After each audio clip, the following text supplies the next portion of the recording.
लक्ष्मीकांत बेर्डे, अशोक सराफ आणि सचिन पिळगावकर यांनी मराठी चित्रपट सृष्टीला एका वेगळ्याच उंचीवर नेऊन ठेवलाय।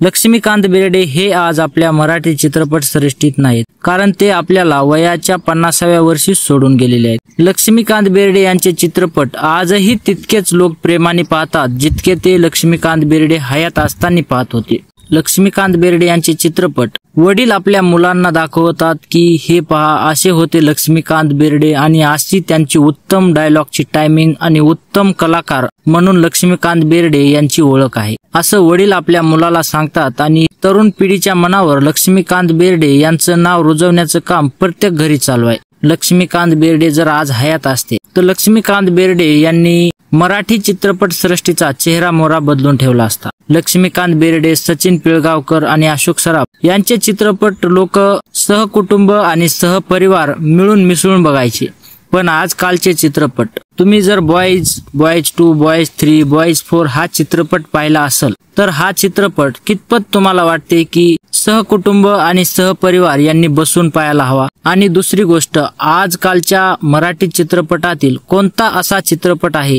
की जो की सहकुटुंब आणि सहपरिवार यांना बसून पाहण्याजोगा आहे? हेही आम्हाला कमेंट बॉक्स मध्ये नक्की कळवा। चॅनलवर नवीन असाल तर चॅनलला सबस्क्राईब करा, व्हिडिओला लाईक करा। भेटूयात पुढच्या व्हिडिओमध्ये, तोपर्यंत जय महाराष्ट्र।